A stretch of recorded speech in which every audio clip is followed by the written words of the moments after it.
Pronto. Fiquem à vontade, podem começar. Bom, acho que vocês estão me ouvindo bem, né?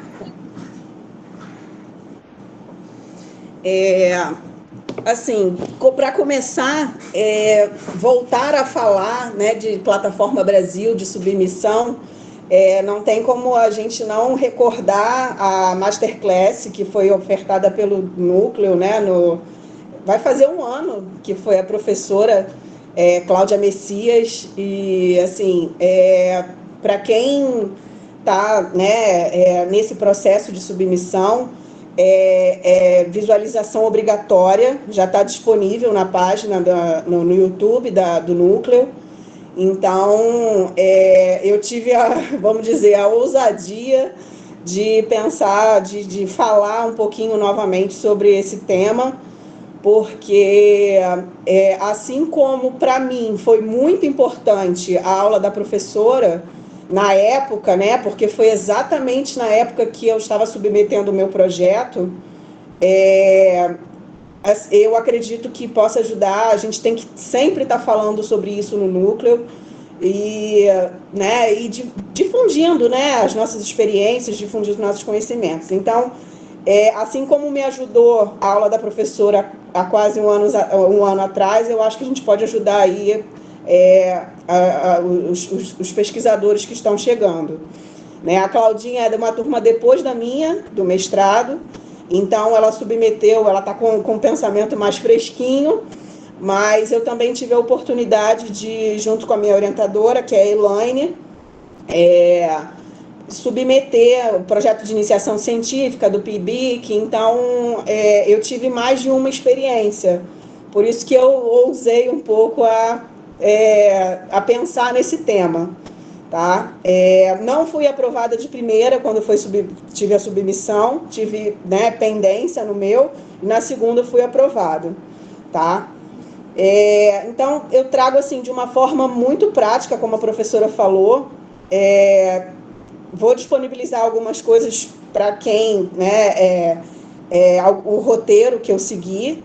Não precisem ficar preocupados em copiar, tá? Vou disponibilizar, então só realmente acompanhar, tá? Então, por que a gente fala em Plataforma Brasil? Por que a gente submete uma pesquisa, né, ao CEP, a um CEP? A gente tem que pensar que a CONEP é a instância superior, né, e os comitês de ética são as instâncias regionais que a gente tem. Então, todo projeto, você imaginou pesquisar alguma coisa que envolva seres humanos, direta ou indiretamente, precisa passar pela plataforma, pela apreciação de um CEP, pela Plataforma Brasil, obrigatoriamente. Tá? Isso é pautado pela Resolução 466, né, de 2012.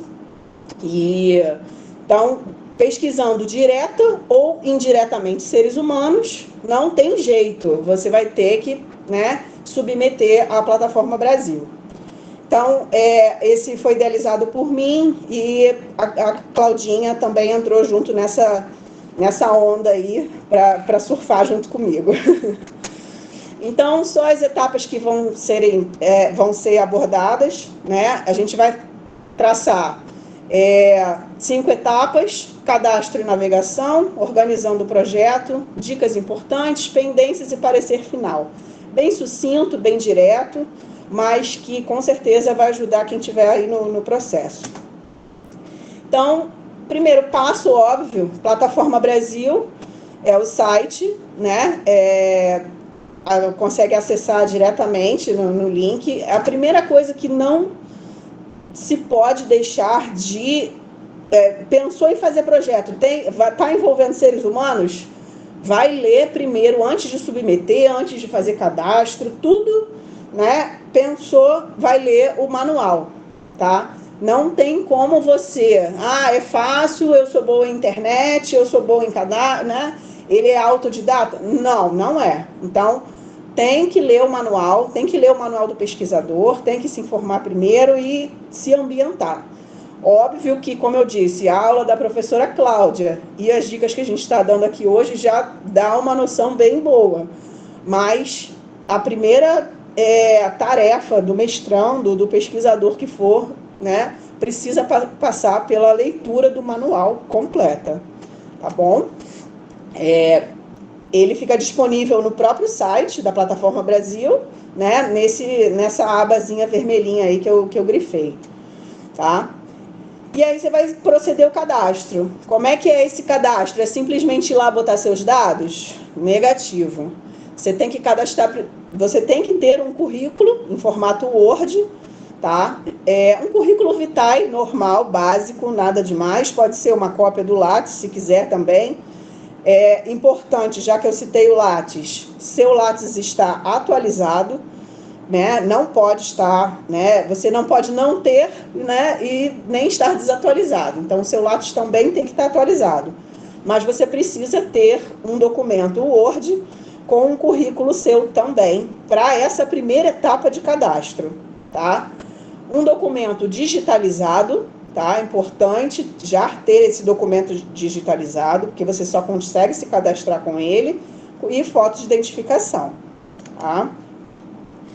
Então, repetindo, é de suma importância a leitura na íntegra do Manual do Pesquisador,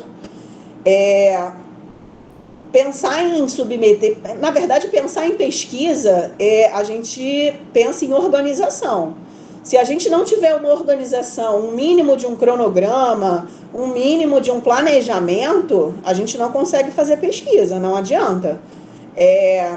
Daí, a gente precisa organizar dentro do computador uma pasta especificamente para isso, para destinar todos os arquivos que você for já juntando, que serão alguns, né?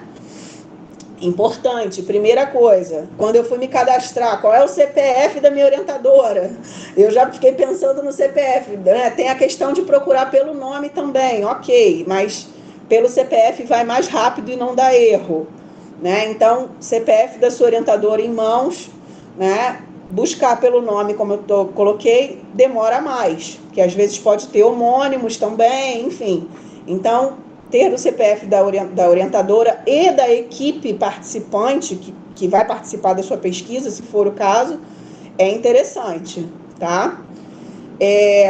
Currículo Lattes atualizado, não adianta pesquisador, isso já foi falado aqui várias vezes no grupo, no núcleo, pesquisador tem que estar com o Lattes atualizado, né? Isso já não é novidade.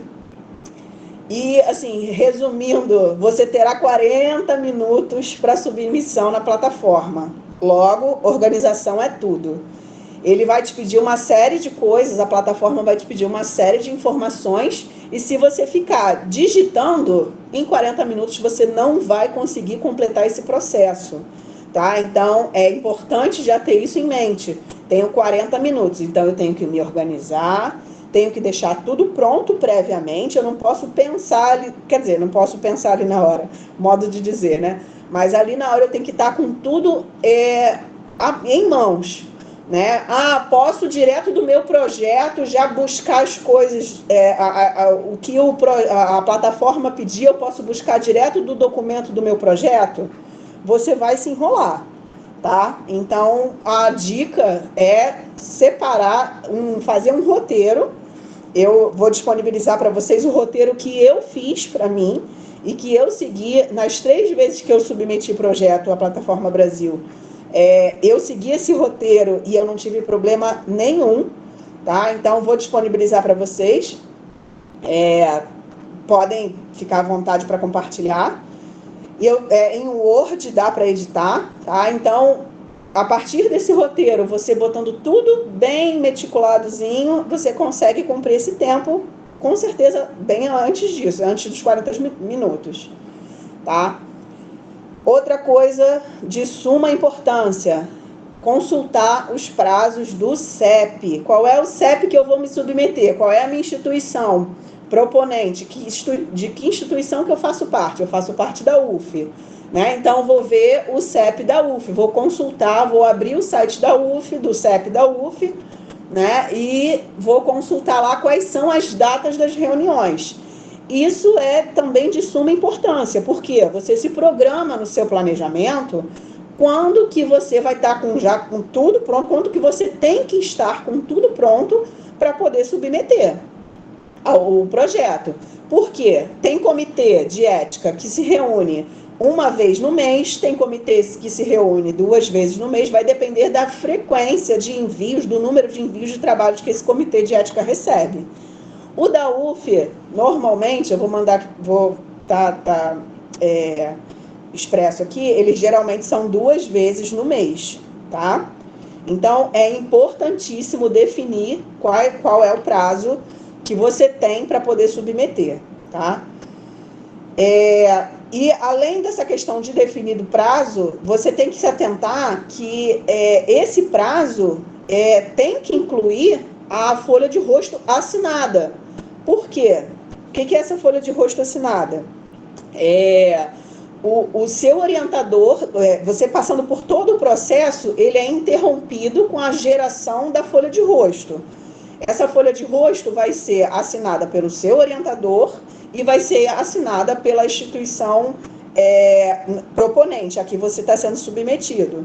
Então, precisa ter esse tempo, né, para voltar ao CEP, né, e para ser aceito. Eu vou explicar isso mais à frente, tá?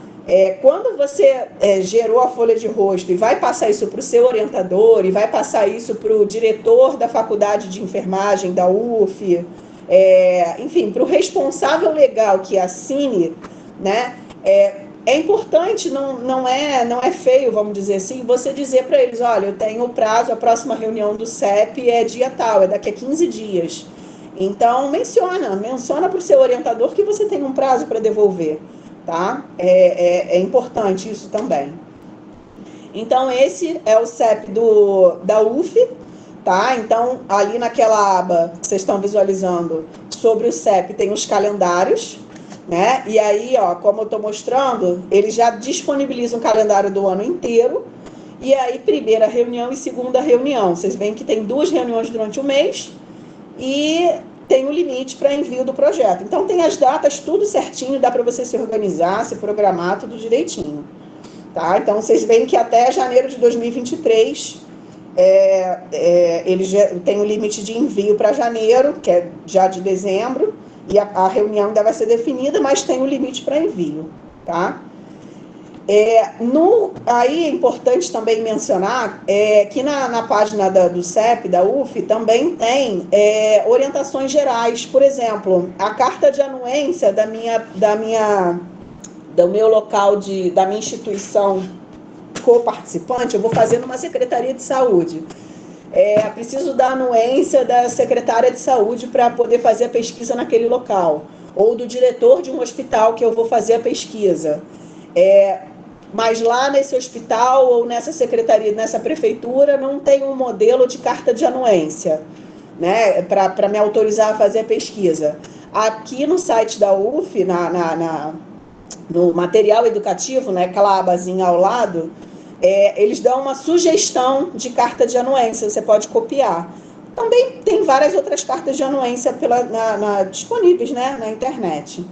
Tá? Mas aí no comitê, eu usei, por exemplo, no meu projeto, a anuência da UF, tá? O exemplo de anuência da UF. E aí, chegando na parte principal, é a organização do projeto, tá? É isso tudo mesmo, dá um sustinho, né? Mas você tem que se organizar em todos esses critérios. Seja ele resumo, introdução, hipótese, objetivo primário e secundário, metodologia proposta, critérios de inclusão e exclusão, quais são os riscos, benefícios, metodologia de análise de dados, o desfecho primário e secundário, tamanho da amostra, data do primeiro recrutamento, fontes secundárias, instituição coparticipante, propõe dispensa de termo de consentimento, livre esclarecido? Eles perguntam, aí você vai colocar sim ou não.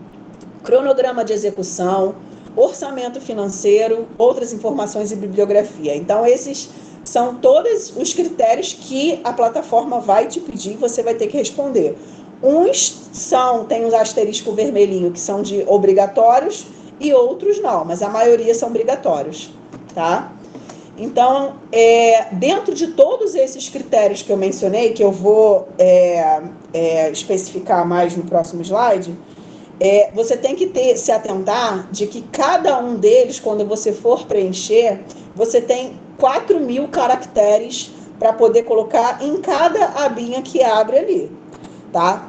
Ou seja, não posso escrever muita coisa. Se eu escrever muita coisa, a própria plataforma vai cortar a sua edição, tá? Então, como é que eu conto? Não sei como é que eu conto quantos caracteres. No próprio Word tem revisão, revisão de palavras, né? Aí você vai lá em contagem de palavras. E aí você vai saber com quantas palavras tem aquele parágrafo que você selecionar, por exemplo.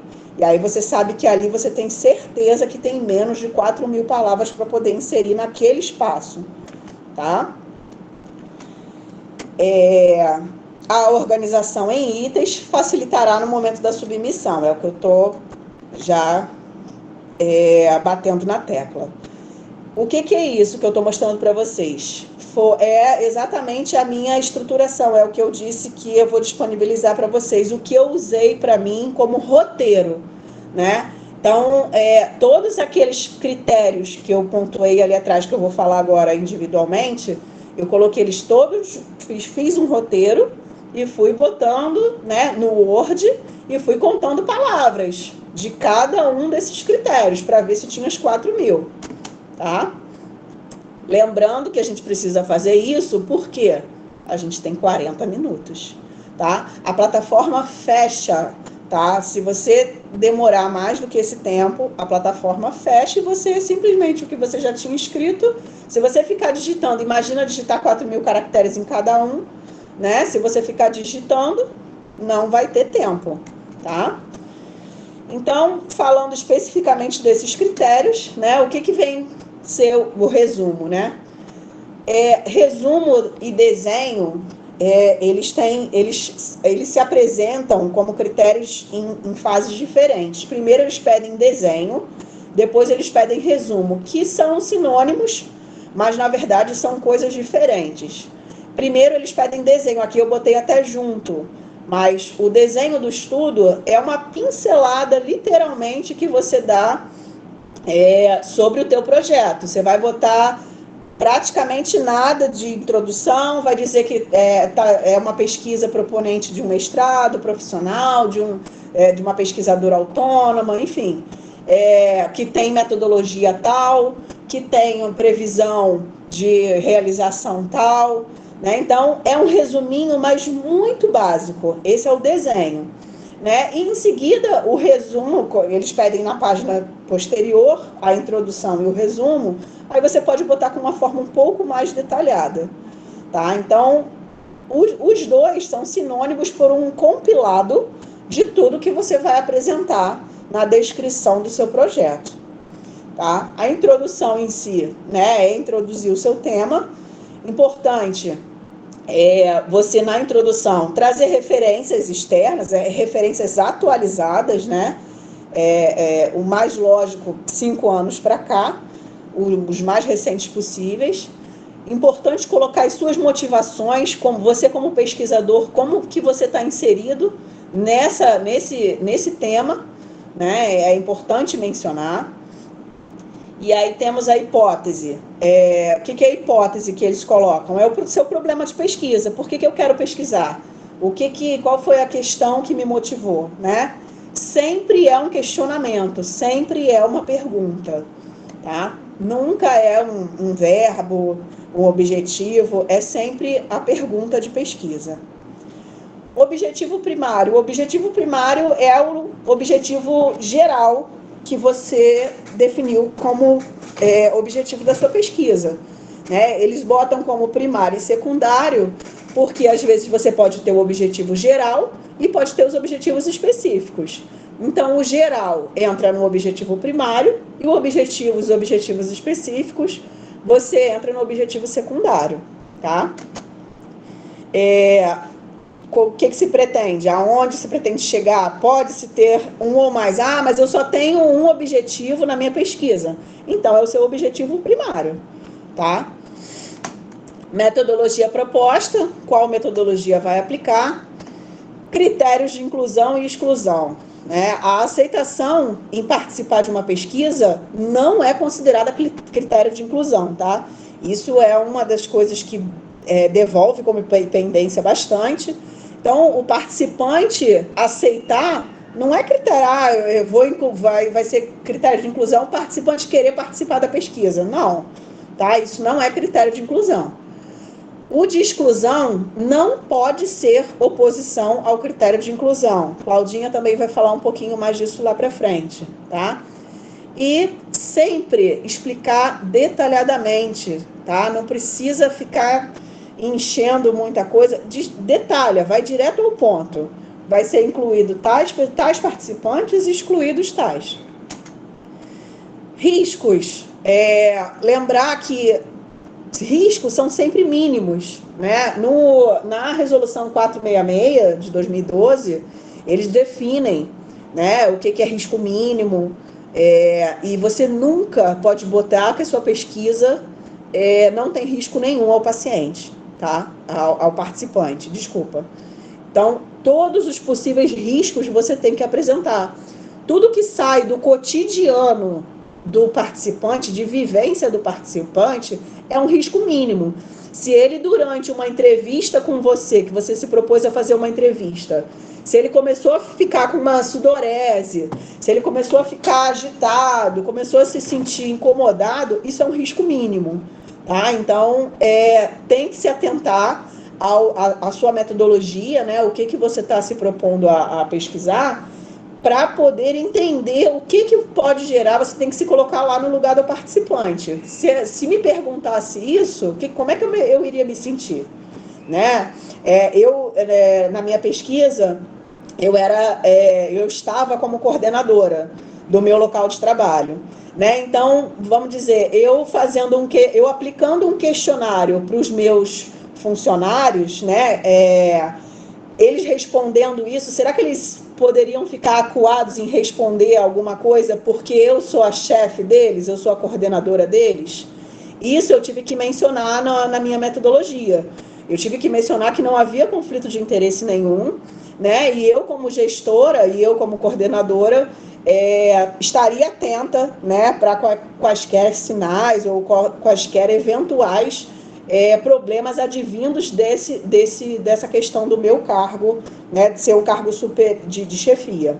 Né? Então, é sempre você se colocar no lugar do participante e imaginar o que poderia sentir com a entrevista, com o questionário, com a oficina e etc.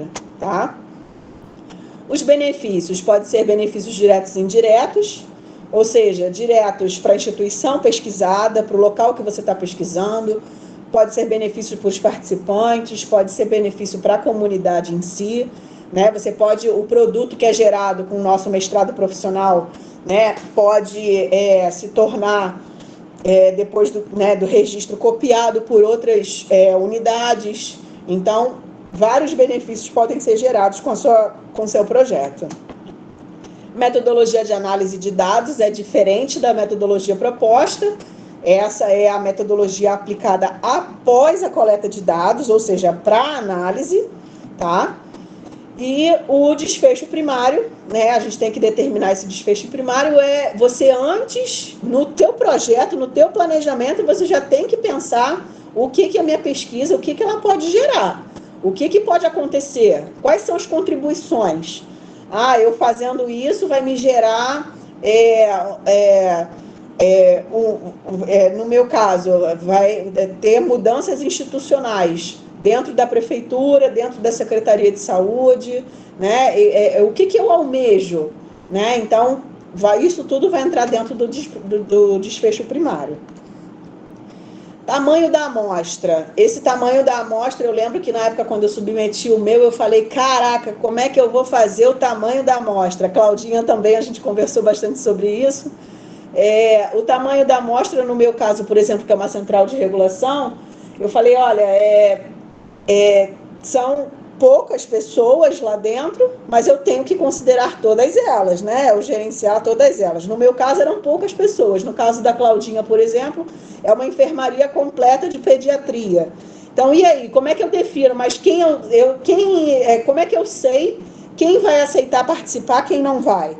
Né? Então, assim, a gente faz o mínimo, se diz, né, que são de 15 participantes, mas você tem que propor, né, pensar que você vai mandar para todos os envolvidos no seu cenário de pesquisa, e você tem que esperar, teoricamente, que todos eles aceitem e queiram participar. Então, você bota esse número de uma forma generalizada, mas se não tiver, né, for um número pequeno, a gente tem um número, geralmente, até a professora mencionou, Cláudia Messias mencionou na apresentação dela, que são 15 pessoas, tá? Não tem isso muito definido, menos que isso. Uma pergunta. Então, eles perguntam esse número, tá? Alguém quer falar alguma coisa? Eu que quero perguntar. Fica à vontade. Assim, você falou que coloca um número mínimo, né? Que é o mínimo 15. Mas você também tem que colocar o número, no caso. Você, como gerente lá, você sabia a quantidade de pessoas o total que poderia participar do seu estudo, mesmo sem Sim. ter a certeza de que todos aceitariam. Sim. Essa quantidade eu tenho que inserir? Tem que inserir. Tem que inserir. Mesmo que foi uma dúvida, inclusive, que eu tirei com a Elaine na época, porque nas minhas oficinas eu botei o meu número máximo de 15 pessoas. Sendo que nas minhas oficinas, todas responderam o meu questionário. As 15 pessoas me responderam o questionário. Mas na parte da minha oficina, por exemplo, o meu médico não quis participar. Ele não quis. De tanto eu enfatizei a questão, ele não quis, simplesmente, não é para mim isso daí. Né? Aí outros não podiam porque incompatibilidade do horário que eu marquei a oficina. Então, assim, são várias vertentes, né, que vai diminuindo esse N, né? E isso eu informei na plataforma Brasil que foram 15, mas ativamente participaram 6. E aí, o que eu faço? Você vai escrever na sua metodologia, você vai escrever no andamento da sua dissertação, no andamento do seu projeto, você vai dizer o que aconteceu, por que não participou 15 pessoas, né? Que é o mínimo, a gente está falando do mínimo. No máximo né, o que a gente já sabe, eu imaginei 200 pessoas, participou 50, ok. Né? Mas assim, se acontecer dessa questão do mínimo, que foi o que aconteceu exatamente comigo, você vai informar durante o seu processo, né, de escrita da dissertação, o que aconteceu nesse caminho, né? Quais foram os entraves que você teve nesse processo. Deu para entender? Deu, mas isso na construção do trabalho, mas para a plataforma, eu tenho que informar o meu N máximo e o meu N mínimo, é isso? Não, ele pede um número só. É um número só. Ele Então, pede, vem escrito assim, os participantes que serão tamanho da amostra. Não vem escrito o tamanho da amostra, não. Eles perguntam, não, tem amostras, se eu não me engano, tem escrito amostra sim. Mas eles botam o número de participantes, de indivíduos que serão recrutados e participarão como amostra da pesquisa. Vem uma coisa assim escrita. E aí você bota, né, teoricamente, essa média aí. Claudinha, quer falar? O mínimo, né? Tá. O mínimo, perdão, eu falei média. Suzy, para complementar a fala da Karina, eu estou com uma experiência como essa. Um CEP, eu passo por 2 CEPs, porque eu sou do município. Um CEP ficou tranquilo, 15 amostras e ponto. O que está pedindo lá na plataforma é o tamanho da amostra, tem números. No outro CEP, estão pedindo para eu descrever quais serão os participantes, quantos profissionais em cada categoria. Então, depende de cada CEP, e aí depois a gente vai estar falando, e a professora Cláudia também vai compartilhar. Obrigada. Então, ainda tem isso, né? A diferença entre os CEPs, não é só o que a plataforma Brasil pede. Não, exatamente. Cada CEP vai te pedir de uma forma. A Claudinha vai mostrar a experiência dela, porque a experiência dela é interessante, justamente porque ela a coparticipante dela, que é o hospital que ela submeteu, pediu coisa, a UF aprovou, tudo legal, tudo certinho, E o hospital, que é coparticipante, né, que não é o proponente, mas coparticipante, pediu 20 e tantas pendências, não foi, Claudinha? 21 pendências? 21 pendências. Então, olha que discrepância que tem de um CEP para o outro. Entendeu? Então, assim, mas isso vai ser comentado. Uma coisa que eu acabei ouvindo hoje a professora Cláudia conversando comigo sobre isso, que depende do parecerista. A professora levantou a mão. Dele, entendeu? Diga, professora. Bom, como a gente precisa entender, o CEP ele é deliberativo e tem autonomia. E as pessoas que estão integrando ao CEP são pessoas que são voluntárias, que são convidadas para contribuir com o CEP. Então, a escolha desses pareceristas, tá, só para a gente entender, são de todos os grupos profissionais da área de saúde. É interdisciplinar. E tem 2 usuários que estão integrando. Então, os pareceristas, às vezes, são submetidos a algum projeto que, às vezes, o domínio daquela metodologia, daquele descritivo, não é de tão aproximação. O que o CEP e o CONEP solicita? Se esse parecerista não tem apropriação da metodologia, o colegiado é o segundo passo que ele tem para definir isso. Se o colegiado não dá conta da metodologia, obrigatoriamente o CEP tem que solicitar os ADOCs, os especialistas daquela área, para não deixar com que aquela metodologia seja mal interpretada e aconteça esse tipo de desconexão entre um CEP e o outro relacionado ao que a metodologia foi descrita. Então, se o CEP não tem essa habilidade, se o coordenador do CEP está deixando os pareceristas ficarem com esse status, acontece isso que a Cláudia está passando. Então, o coordenador tem que se atentar.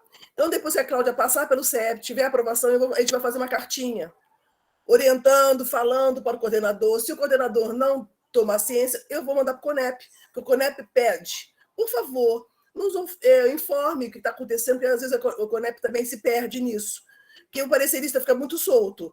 Se esse coordenador não alinhar com ele, acontece esse tipo. Esse parecerista da Cláudia não entendia o que é ensino em saúde, não sabe o que é educação permanente. Pronto, perdeu. Está perdidinho no processo. Então, ele vai ficar perguntando, porque ele não tem domínio sobre o assunto e não pediu ao colegiado esse apoio. Só para vocês entenderem como é que funciona, tá? Suzy, é assim. Bom, vou dar uma acelerada aqui, peço desculpas aí, porque a gente acaba falando demais, gostando de falar. Então, tamanho da amostra, como eu falei, data do primeiro recrutamento, eles também pedem, mas não é item obrigatório, então você pode botar não se aplica, caso não houver.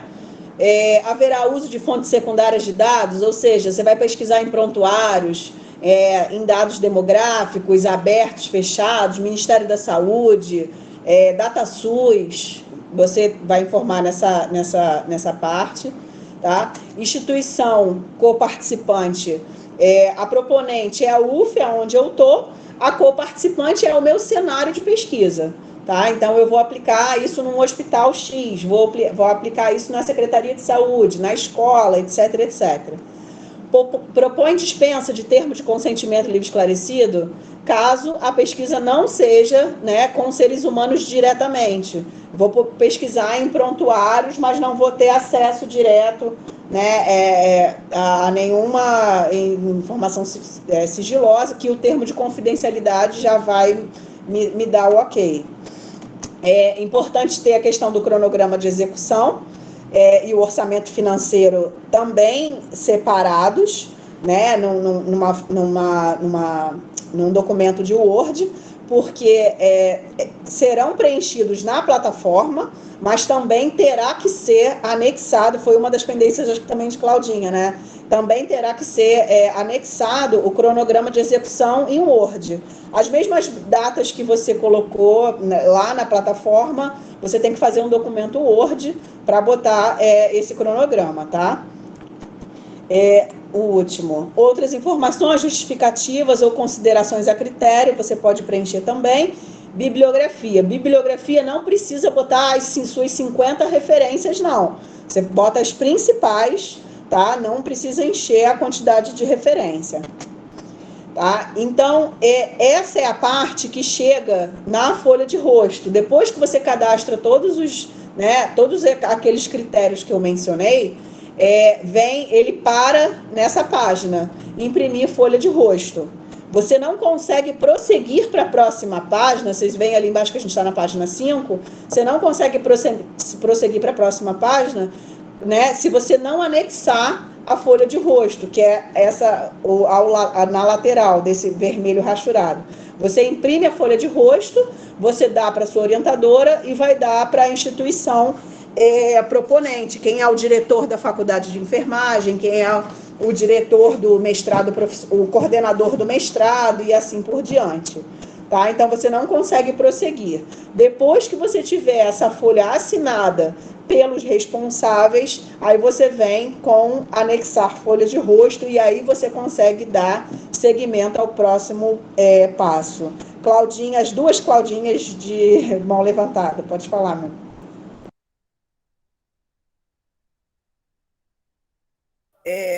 Só para complementar, Karine, você falou da questão de um projeto com dados secundários em prontuário. Você disse, né, que é uma possibilidade de dispensa de TCLE. Cuidado, cada CEP tem autonomia. Se o CEP se sentir com uma necessidade que todos os participantes desses prontuários assinem o TCLE, ele tem toda a autonomia de exigir.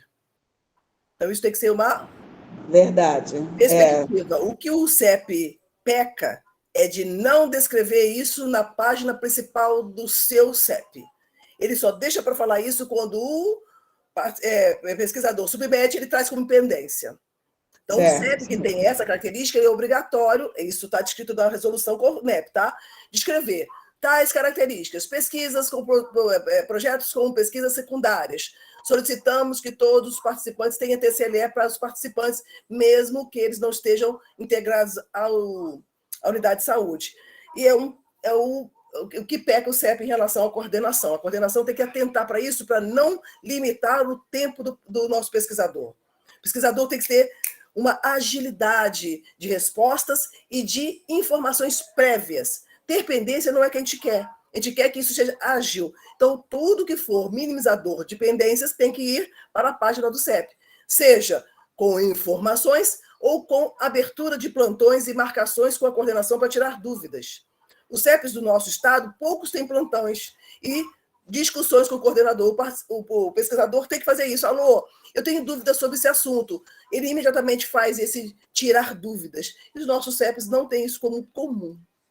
Então, a gente tem essa conexão ainda muito frágil entre o que é realmente para fazer, que coisas eu posso já prevenir para evitar pendências, que os nossos CEPs ainda estão aprendendo, tá bem? Só para vocês entenderem. Tem que atentar. Se tem dúvida, liga, perturba, manda e-mail, fica em cima. Não tendo, manda para o CONEP. O CEP da Antônio Pedro não me responde há 30 dias sobre esse assunto. O CONEP imediatamente alerta e começa a descobrir o que está acontecendo. É isso que o nosso pesquisador precisa fazer para que a coisa ande mais rápido. Para ninguém dizer que foi o CEP. É porque o CEP precisa de ajuda. Tá bem? Para vocês entenderem que o CEP precisa ter essas habilidades. Só para ajudar, tá, Karine? Só para completar isso. Obrigada. Perfeito, professora. É isso. Então, falando dessa questão aí da anexar a folha de rosto, eu também vivi uma experiência lá no CEP da prefeitura que eu só consegui dar andamento, colocar o projeto adiante. Eles só me deram uma carta de anuência depois que eu cheguei nessa etapa da folha de rosto, que eu levei assinada pela faculdade e por mim, junto com o projeto. Aí eles analisaram o projeto junto à carta e depois que eles liberaram a carta de anuência para eu poder anexar nessa etapa aí do projeto para dar andamento, para encaminhar ele mesmo para o CEP. É isso aí, mas vamos lá. Então, dicas importantes, né? Todas as informações descritas nos itens da Plataforma Brasil têm que ser idênticas ao projeto completo, porque você tem que inserir o projeto completo dentro dos arquivos que você coloca, ele tem que ser idêntico. Não adianta você, quando estiver preenchendo a Plataforma Brasil, lembrou de alguma coisa, quer colocar, e lá no seu projeto não está descrito. Então, vai vir como pendência se tiver alguma coisa divergente, tá?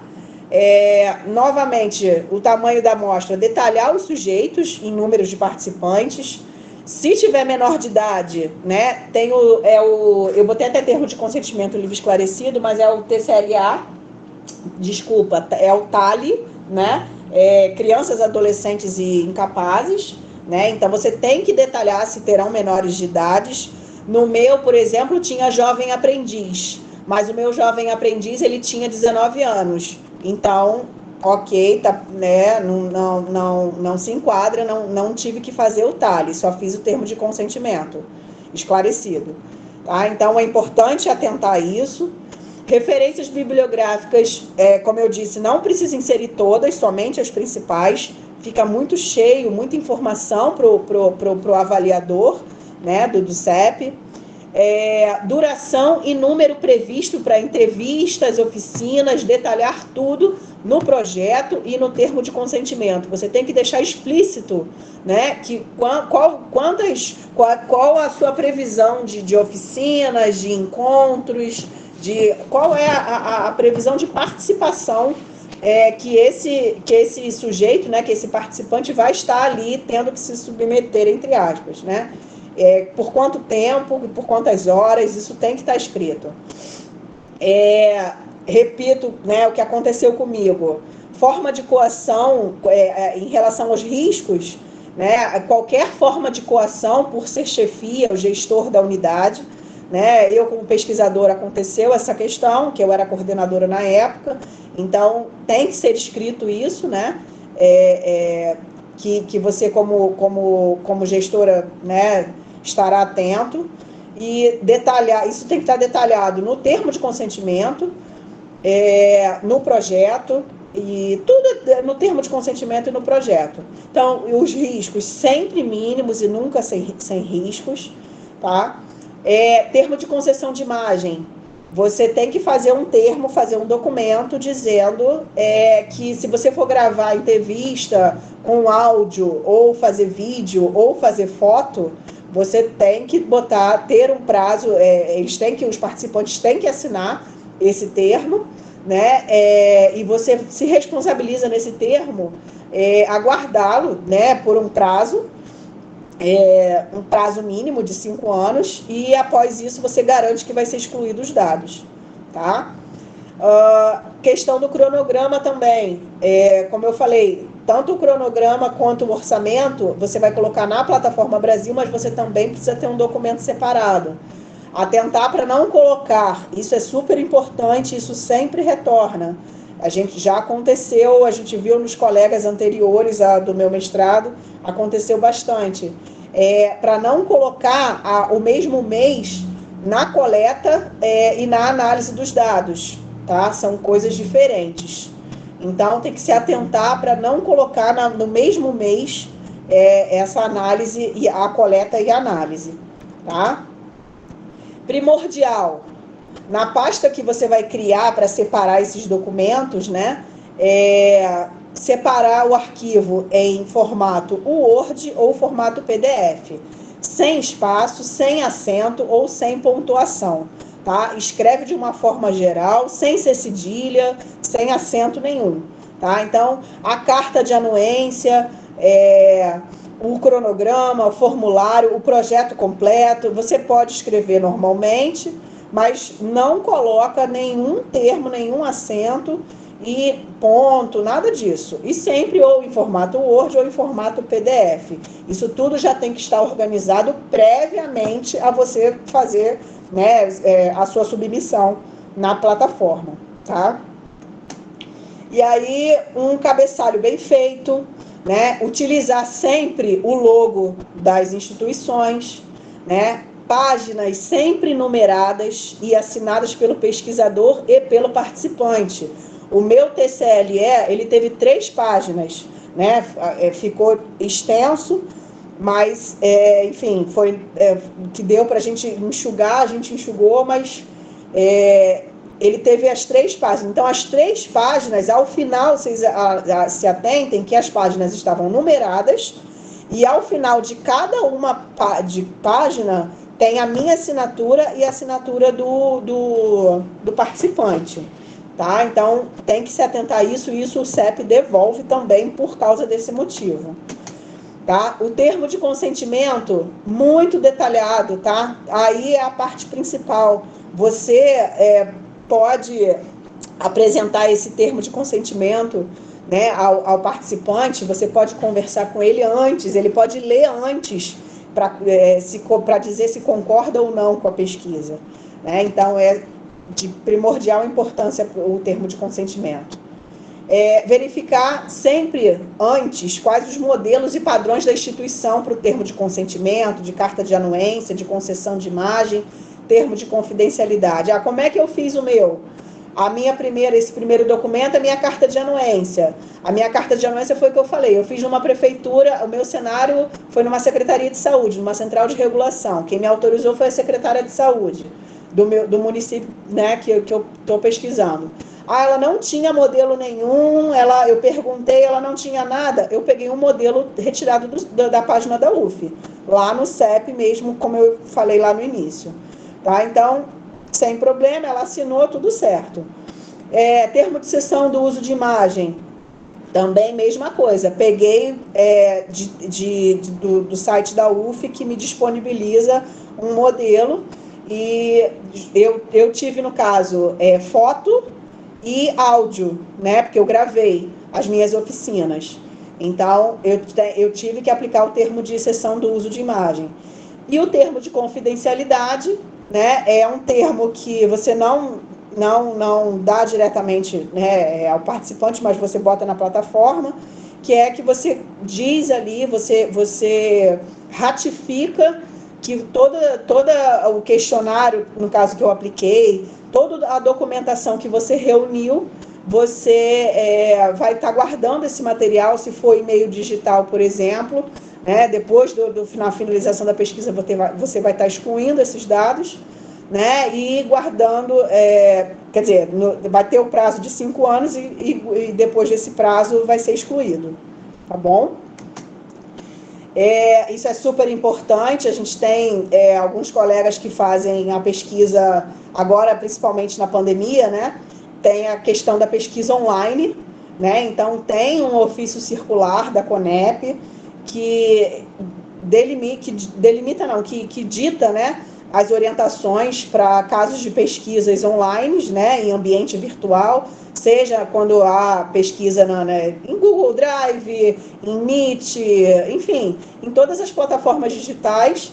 Então, é importante, se a sua proposição de pesquisa é online, né, se você vai recrutar participantes de forma online, você tem que se atentar a essas normas da CONEP para pesquisa online, tá?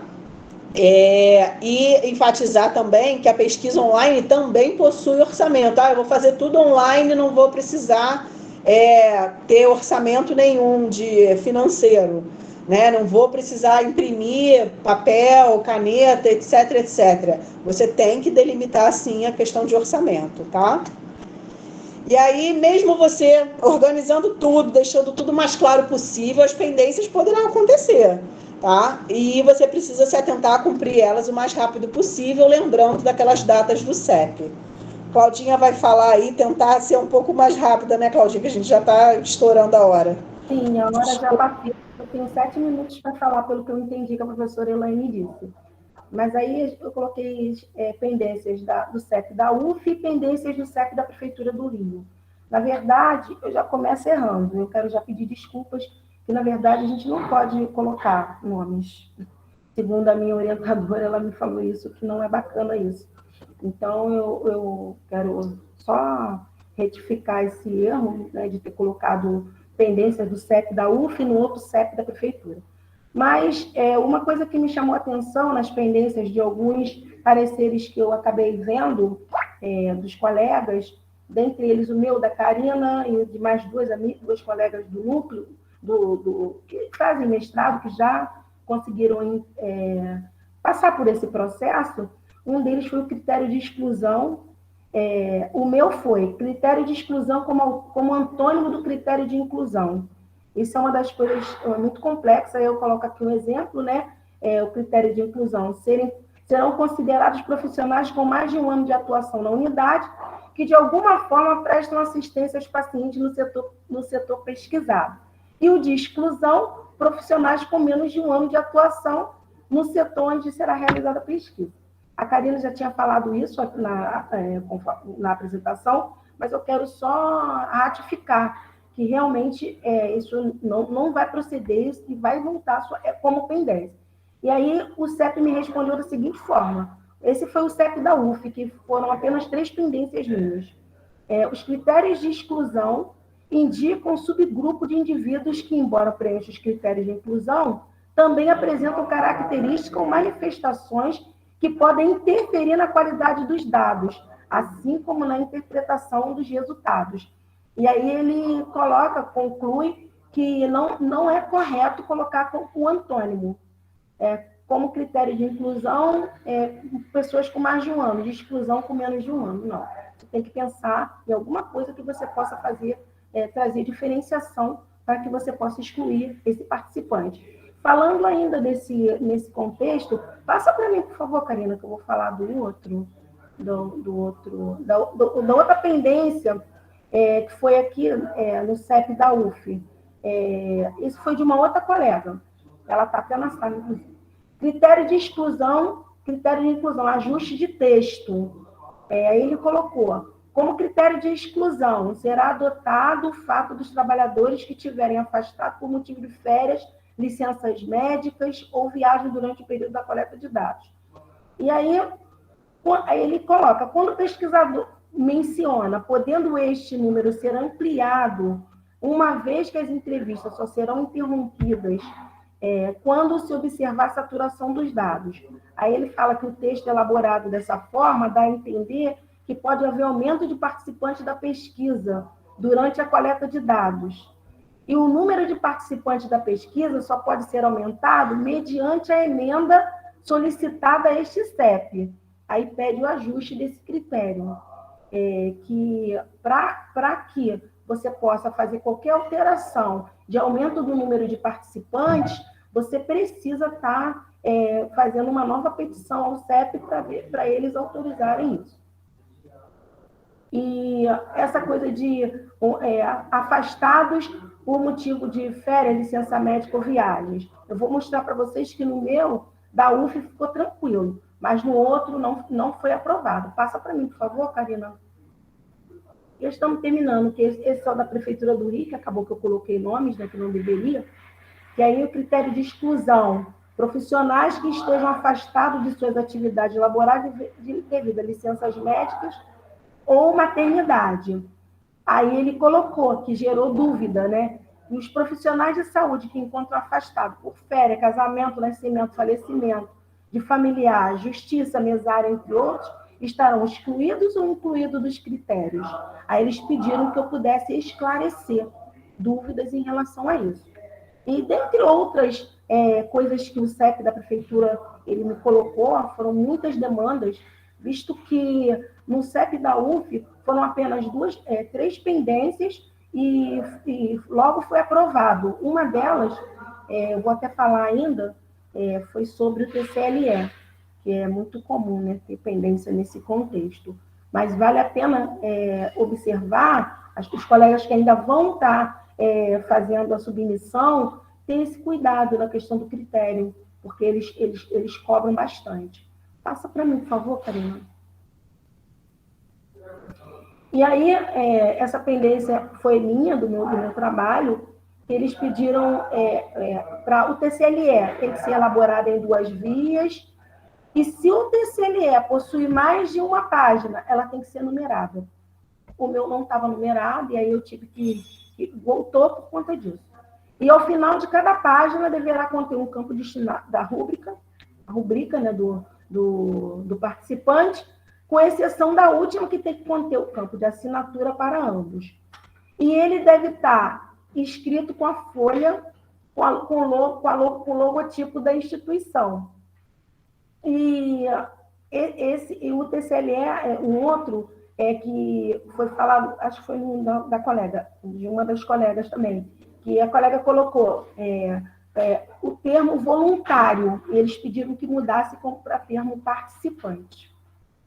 Tem termos também que botam sujeitos, né? Não pode ser sujeitos nem voluntários, é participante. Pode passar aí.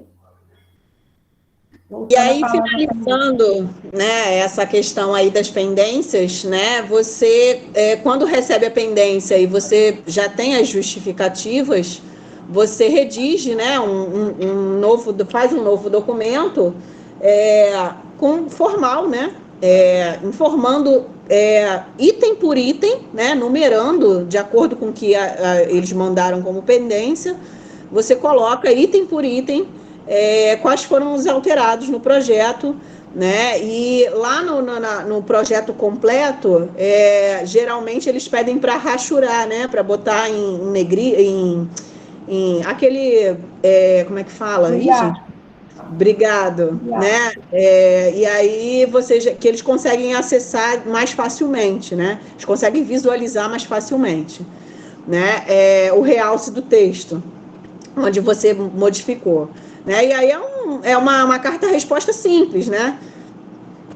Eu botei um exemplo, né? O Comitê de Ética, prezados, ao identificar o parecer, venho por meio desta carta apresentar o cumprimento das pendências, elencadas a saber, e você bota ali atenciosamente data e assinatura, tá? Nada demais, mas tem que ter uma carta-resposta que você anexe lá à Plataforma Brasil. E aí, agora sim, né? Depois de responder as pendências, eles vão te dar o parecer final. Você vai ter recolhido, né, as assinaturas dos responsáveis através da folha de rosto. Você vai anexar e, posteriormente, junto com a carta-resposta, né, com as pendências, com tudo direitinho. E aí naquela parte, né, lateral, a folha de rosto é essa à esquerda, e quando você já tiver com todas as assinaturas, é nessa parte à direita, anexar folha de rosto. E aí você aproveita para dar uma revisão se está tudo certinho mesmo, se os arquivos estão todos inseridos, tudo direitinho. E aí você finaliza, enviar projeto ao CEP. Tá? Não, eu botei até ali no ladinho, não é só salvar e sair, não. Se você salvar e sair, o projeto não é enviado. Você precisa botar nessa tecla à direita, enviar projeto ao CEP. Tem gente que fica na dúvida na hora de encaminhar. Ok. É isso, gente. Desculpa o atravessar da hora. A gente fica falando e quer falar mais. Mas, enfim, espero que a gente tenha contribuído de alguma forma. Se vocês precisarem, né, quiserem exemplos, como eu falei, vou disponibilizar o roteiro que eu fiz para mim. Adaptem do jeito de vocês, vejam se dá para aproveitar, o que não dá. Mas, assim, fiquem à vontade, eu vou disponibilizar no núcleo, no WhatsApp do núcleo, e quem não tiver no WhatsApp, no grupo, é só botar o e-mail aqui que ao final da aula eu encaminho por e-mail, tá bom? Então vamos lá para a dúvida. Suzy tem uma dúvida. Diga lá, Suzy. A minha dúvida é só para, assim, ver se realmente eu entendi, né? Que a Cláudia colocou que o CEP teria que ratificar o aumento de números de participantes. E aí, então, eu volto lá naquela explicação que a Karina deu. Então, é por isso que é importante não colocar o número total de participantes. É importante colocar o mínimo, porque se acontecer de aumentar, ir além daquele número mínimo, eu não vou ter problemas com pendências com CEP. É isso? O que você vai ter que fazer nesse caso? Você vai depois colocar um anexo, se não me engano, a professora Cláudia me foge a fala, você vai anexar um documento dizendo o motivo de ter ampliado, que a pesquisa seria com tantos componentes, com tantos participantes, porém, no decorrer da caminhada, várias outras pessoas aceitaram e, por conta disso, aumentou o número para X pessoas. Mas você mesmo precisa comunicar, entendeu? Isso não vai ser pendência se você fizer desse jeito. Mesmo colocando como número mínimo, eu preciso justificar se aumentar? Sim, precisa justificar se aumentar. Porque ele vai perguntar qual é o número de participantes. Vai ser 15 pessoas. Ah, sim, vão ser 15 pessoas. Mas no decorrer da sua pesquisa, você viu que o número triplicou. Ah, 45 pessoas, beleza.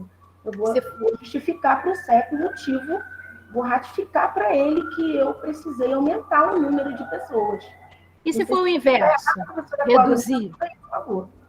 Suzy, deixa eu tentar ver se consigo também ajudar um pouquinho. Quando a gente submete o projeto, quando eles dão parecer de aprovado, em seguida, tempos depois, eles também te cobram, entre aspas, né? Te mandam um e-mail te lembrando que você precisa apresentar um resultado parcial.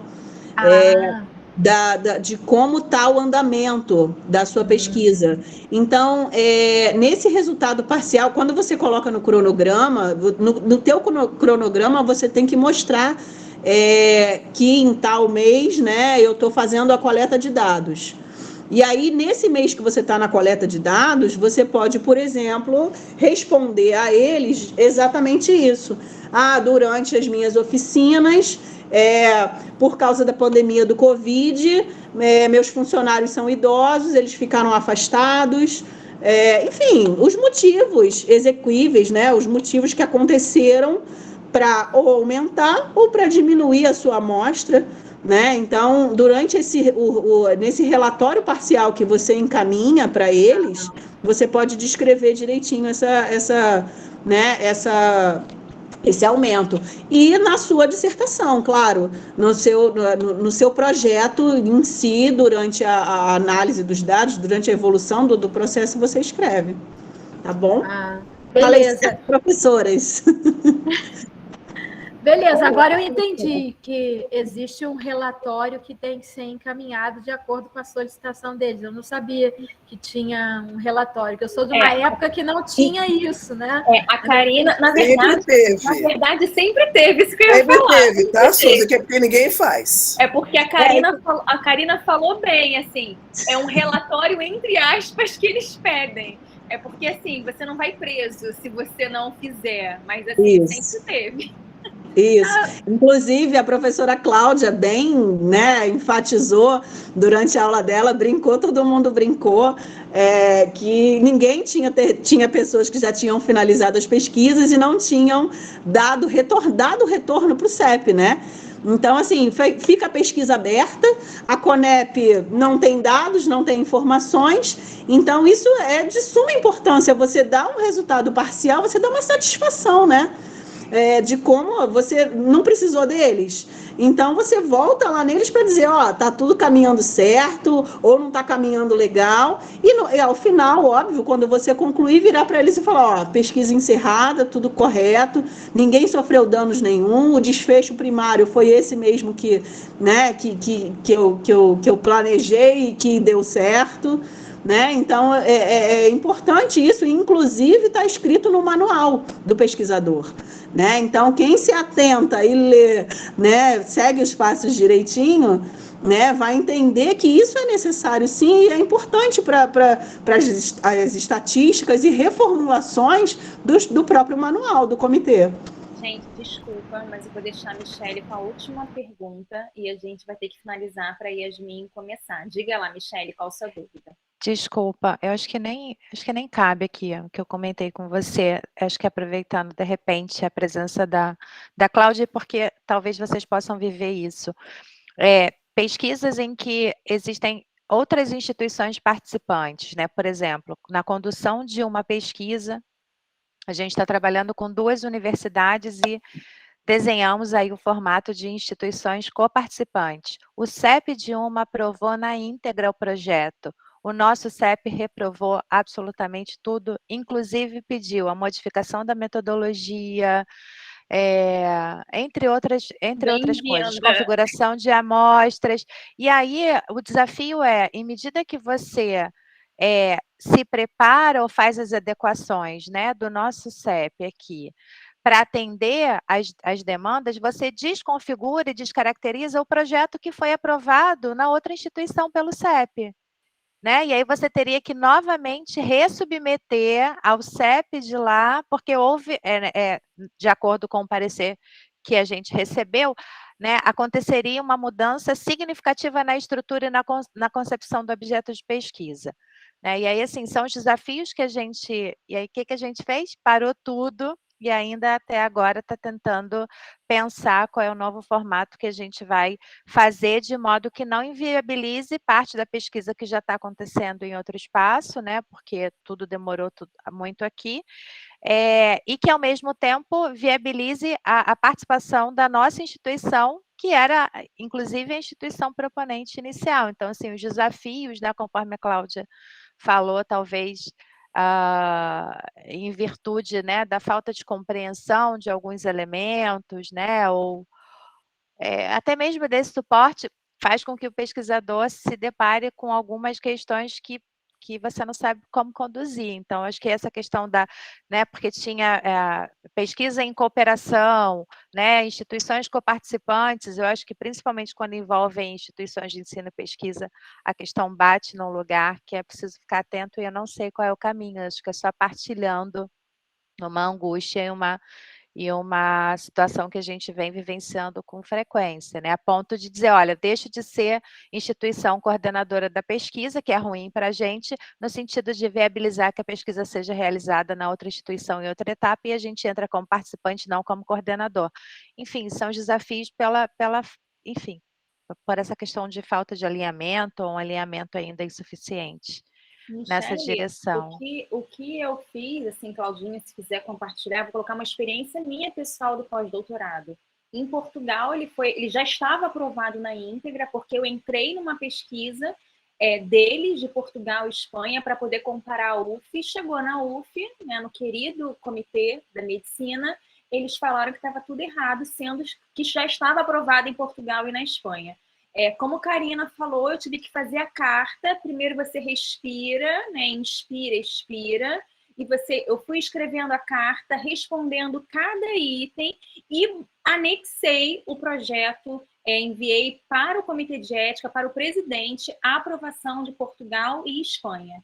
E aí eu falei para eles que se eu mudasse tanto, porque ia acontecer isso como você falou, se eu mudasse tanto, eu não poderia fazer a pesquisa comparativa, porque era uma pesquisa comparativa, Portugal, Espanha e UF, e a UF ficaria sem, e estava aprovada com CNPq, com bolsa, já estava fora do país. Aí eles falaram assim, então ajusta, então esquece o item 1, 4, 5, 8, 9 e só coloca o 2, o 3 e o 6. E aí assim eu consegui. Só para complementar, quando for assim, Michele, direto com o coordenador, tá, do CEP, ele tem autonomia de referendo, e ele vai fazer isso para não ser contradizer o seu parecerista, ele vai fazer essa mediana, faz esse movimento e a gente vai liberar, mas vai direto do coordenador, nem volta para o parecerista, porque senão você vai perder presencialmente, Cláudia? Por favor, presencialmente. Bem, eu fiz por e-mail porque eu estava fora do país, né? Mas você já está ali do lado, meu. Se você tiver oportunidade, vai presencial. É totalmente diferente se for por e-mail, tá? Então eu vou fazer isso. Obrigada. Totalmente diferente. Ele vai te responder, ele vai entender e você vai ter uma outra forma até de abordagem. Você vai ver. Obrigada, porque, na verdade, o parecer é encaminhado automaticamente pela plataforma Brasil. O comitê daqui recebeu o parecer aprovado na íntegra. Porque e aí criaram todas essas... Desculpa, gente, é só compartilhando. Eu falei, talvez... Hombridade de dizer, eu não entendi. O parecerista tem que falar, me ajuda, colegiado, estou perdidaço. Coordenador, você pode fazer parceria? É isso que está acontecendo com os pareceristas, tá? Estão colocando o que acha e o colegiado também, para não puxar. Eu até comentei isso na última reunião. Fica deixando o parecer ir e o pessoal aprova e vai do jeito que está vindo. Eu acho que o coordenador tem que ser mais atento para não dar conta dessa... Olha, ele está fazendo uma pesquisa importante, está desestruturando tudo porque as pessoas às vezes não entendem algum aspecto que precisa de ajuda. Então vai direto, tá? Se você puder recuperar isso, acho que vale a pena.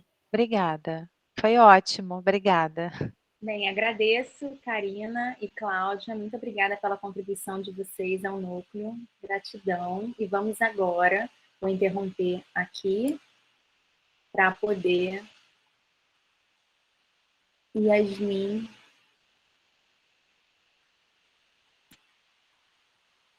Eu estou voltando para compartilhar.